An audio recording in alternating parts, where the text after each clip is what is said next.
Daniel, you've been so successful since you've been here. What was it about this team that seemed like it's a perfect fit for you? In all honesty, the chemistry when I got here was already through the roof. And it's just like when I got here, I kind of just piggybacked off of it. At the end of the day, everybody was playing for each other. Everybody was happy. The energy was positive. Everybody wanted to really just play to win, in all honesty. We came out. Like when I first got here, it's just like I already played here. Like I used to, like I told media when I first got here, it's just like I was already on this team when I first got here. Just playing is just, I was in the right spot at the right time. Guys were telling me things to do, things not to do, how to just really just succeed on the floor, playing around, just like all the guys on this team. And when you saw the trade went through, and you going from a team that's going to the lottery to a team that's getting ready to win 50 games, what was your mindset at that time?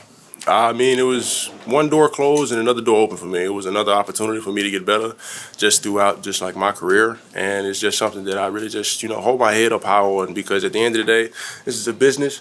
Every destination is not probably going to be like a solidified destination. So that's something that I've learned early on, because, when I went through my first year and a half, I did get traded from Chicago, so it was pretty much the same way, So just piggybacking off of just something that I've already experienced, just taking it one day at a time. Piggybacking off you talking about the chemistry when you first got here, you haven't been around Kyrie and Luka a ton, but what's your sense of how primed they are to kind of lead this team deep in the playoffs? Oh, I mean, in all honesty, they lead the pack and we're right behind them at the end of the day, and they just, for sure, just have that mindset of just making sure that they get guys locked in when it comes to just like the battle that we're about to go into. It's not easy to win in the playoffs. It's not even easy just to win in the regular season with how many wins we got. We had to fight for every win down the road, and those guys told us it was just every night is going to be a battle, whether it's a regular season game, preseason game, or a playoff game at the end of the day. Do you feel like there are expectations for this team outside of the building? Like people look at the Mavericks as a team that can win the championship, or you're under the radar? Oh, yeah, most definitely. Just like from things that I've heard, just pretty much anywhere. At the end of the day, it's a lot of people saying that we can go all the way. It's a lot of people saying that, we're going to be first-round exits. It's a bit of a balanced scale at the end of the day. But with what we believe in, that's the only thing that matters. At the end of the day, we go out and we play at 110%. It's going to give us the opportunity to really go far in the playoffs for sure. With this first round series, we know the status of Kawhi Leonard is kind of in flux right now. Are you guys preparing as if he's going to be in the lineup, or you have adjustments in case? Almost done. Preparing for him to be in the lineup, preparing for everybody to be playing at the end of the day, because you have to be prepared, and the best preparation is always preparing. In all honesty, the worst preparation is no preparation. So we for sure are not going to take that road. We're going to just prepare for anybody to be on the floor at the end of the day. So if he's out there, we already prepared for him. If he's not, we still prepared for him. With that being said, the Clippers got a lot of guys that like to get downhill, get to the rim.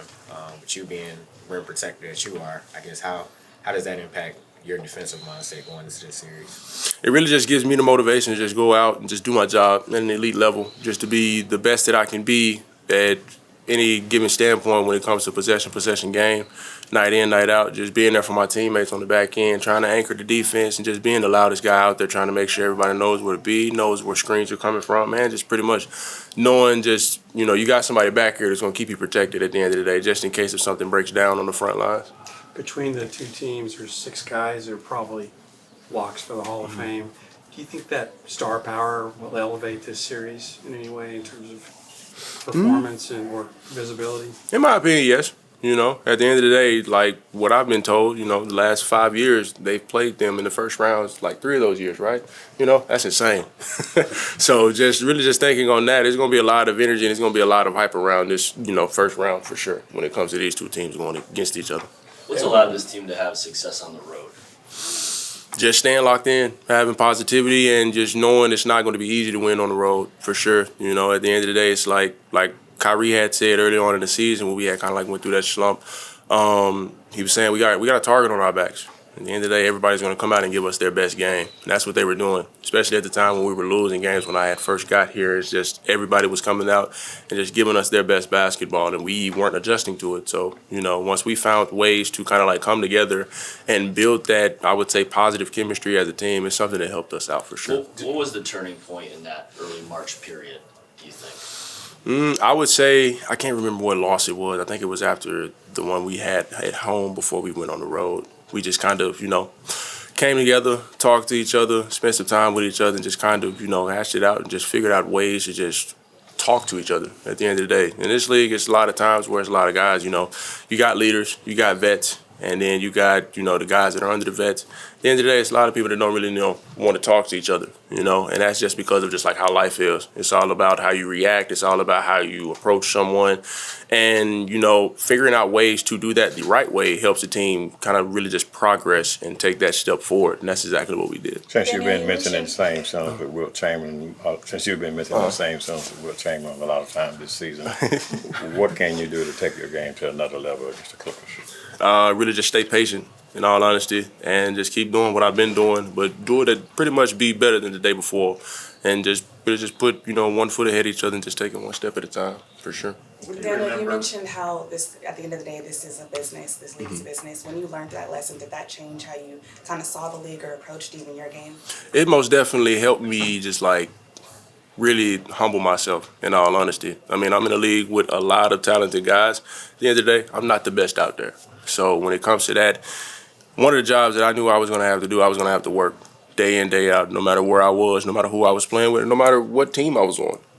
Just coming in and just having that mindset to just get better, just to help the team that I'm on a day-to-day basis is kind of like one thing that kind of like helped me just really just unlock my potential, I would say. Just I would say being a little bit more vocal. It helped me kind of like change myself in ways that I didn't think I was going to be able to change. What do you remember about your playoff series back when you were a youngster? When I got to Washington? Shooting 85%. I mean, when I got to Washington, it was just like my first time that I actually got a chance to really just fully play against Joel Embiid. And man, that was a time for sure. That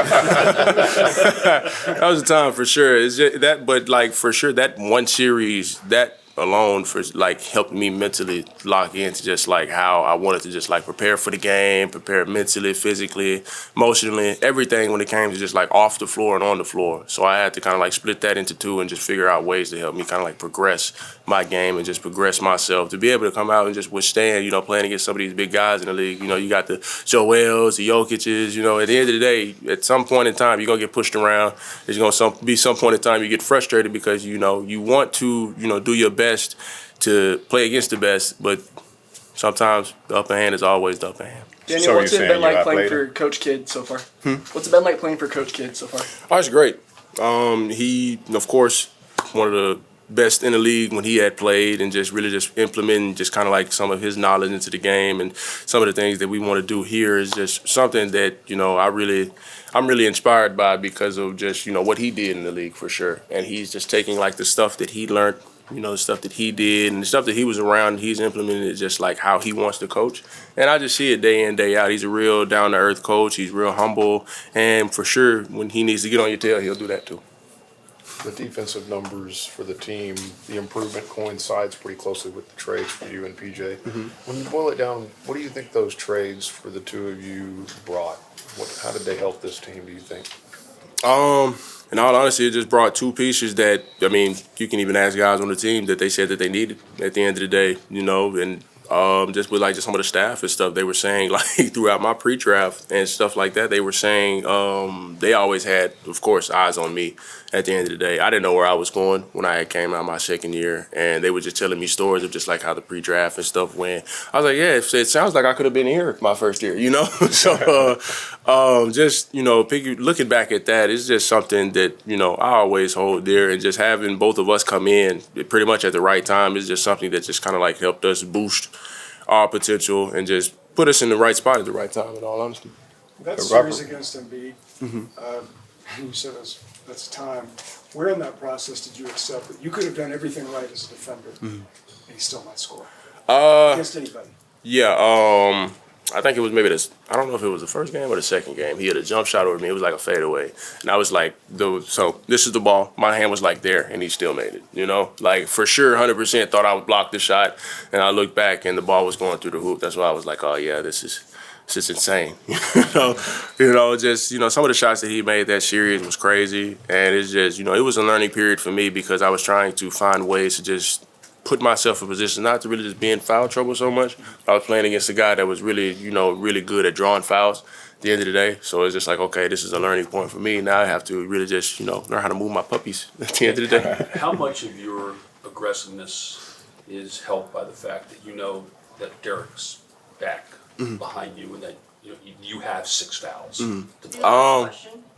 It means a lot, in all honesty, because if one guy falls down, the next guy steps up, and that matters. That's, I would say, in the case of when it comes to fouls, injuries, so on and so forth. And it's just like the 1-2 punch. So if I get an early foul trouble, I know I got somebody who's gonna come in and pretty much pick up from where I left off.